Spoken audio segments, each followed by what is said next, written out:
Now on to the final film in the Tales of Adventure Collection 1 set. So I'm already looking forward to Collection 2, and this is number 217, Omar Khayyam, which is one of the longer movies, 101 minutes, and it breaks the mould of the rest of the films. Although it's still brightly coloured, we're still set in this Persian world, we're following a great poet and a fantastic mathematician.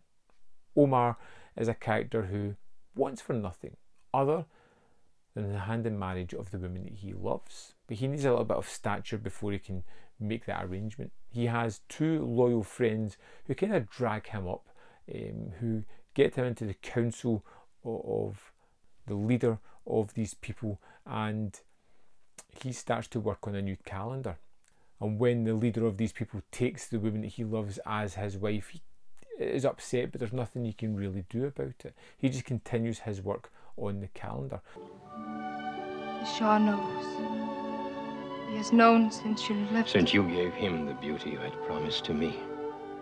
But there are a slew of assassins who are constantly trying to disrupt the monarchy, who's constantly trying to just influence the people and take down the people of power so they can instigate themselves in that world. And you have this constant threat throughout the film. We've got a kind of somber character here who creates this poetry, who's a smart man who starts to advise the leader of what to do, how to attack places, how to think.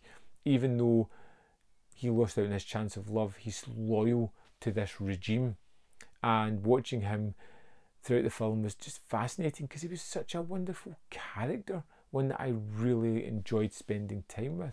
To grasp this sorry scheme of things entire, would we not shatter it to bits and then remold it nearer to our heart's desire? When he goes and ends up in the grasps of the assassins, he kind of learns everything they're about as they want to kind of turn him.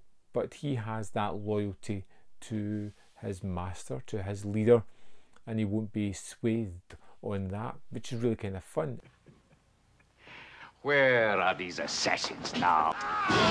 It's a movie where there's not a great deal of action. A lot of talk, a lot of interaction with characters, but it leads towards a great finale. And I really kind of appreciated that. Some real world locations and some wonderful map paintings as well. Omar Khayyam was a really fun film because I felt like he was a great character. It is based on a real character and his achievements throughout the film, but seeing this character come to life, seeing his emotional discomfort at losing the one he loved, but kind of mixed with his loyalty to his leader, was an interesting aspect of the film and really brought out a character here, a character that felt fully fledged, that felt like a real person. It didn't feel just a movie character like maybe the Desert Hawk or one of the other characters in the other movies. It actually felt like someone that had a purpose and conflicting ideals within itself.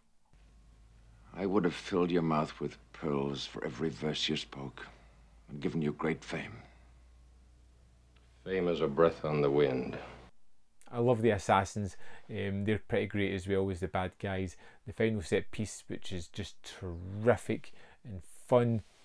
This was a surprising film. In fact, one of my favourites of the set, and it kind of doesn't match the rest of the films. It's not as bright and colourful and feels a little bit more realistic and has a more kind of naturalistic element to the characters. Omar Khayyam was definitely one of the better ones in this set. So let's dive into the extras of this and see what they have to offer. Here we are in the disc for Omar Khayyam. Let's go over to the special features and see what they have in store. We have an audio commentary by film historian Philippa Berry, and we have film historian Sheldon Hall on Omar Khayyam, which is 22 minutes 24 seconds. He goes into a lot of information here, particularly focusing on the writer in the second half, talking about how he stuck to a lot of the story but then changed things to add a political theme to it. and how the writer also wrote The Lodger, War of the Worlds, and some other things. And then there's some other information in this which is really interesting as well. And that's the extras for Omar Khayyam. So there we go, Omar Khayyam, a great way to finish this set. I really enjoyed this one. This and Arabian Nights were two great films, just, you know, bookending this set. I'd be really interested in seeing a collection 2 to see where that goes, because these were a hell of a lot of fun. I'd love to know your thoughts on this film, so let me know in the comment box below whether you loved it, hated it, fell somewhere in the middle. Can't wait to read those comments. There is more content up there if you want to see more of my stuff, and in the description box below are links to the Patreon membership program and manvfilm.com, all ways in which you can support me. Thanks for watching, and see you next time.